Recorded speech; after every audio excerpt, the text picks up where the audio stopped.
best part of snow is being able to ski and snowboard and to make new friends.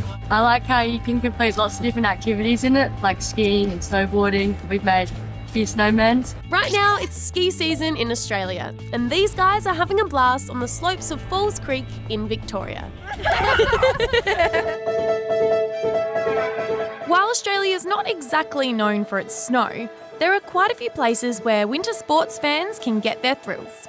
The alpine regions of New South Wales, Victoria, ACT and Tasmania have ski seasons that run from June-July through to September-October.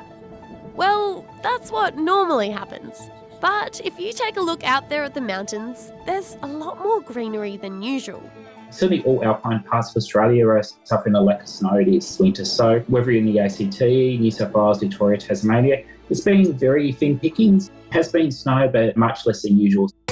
This is Dr. David Jones from the Bureau of Meteorology, and he says this is all happening because of that little thing you might have heard of called global warming. It is clear it's been impacted by global warming or climate change. As the planet gets warmer, we get more rain and we get less snow. We've just had our warmest July on record in a lot of southeast Australia, exactly where people go look for snow. We say warmer, it still was quite chilly, but it wasn't as cold as it should have been. That's not a uniquely Australian experience. Most people are lucky to go to, say, Japan for their holidays or Europe, see a very similar thing right around the world. It's a bad ski season. I expected it to be a lot colder. A few years ago, all the hills were covered in snow, and now it's all green. And especially behind us, a couple of days ago, we had a snowball fight, and now all the snow has melted, so we are seeing with our own eyes how quickly the snow is disappearing.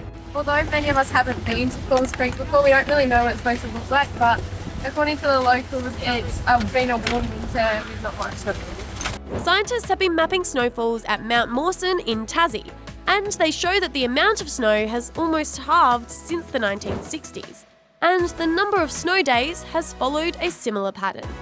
If you talk to your parents, your grandparents, the 1960s and 1970s, snow was often quite deep. It even used to snow in, places like Canberra, occasionally in Melbourne, and quite often in Hobart. At the moment, a lot of ski resorts are getting around this issue by actually making snow, which is done by forcing water and pressurised air through a snow gun or snow cannon.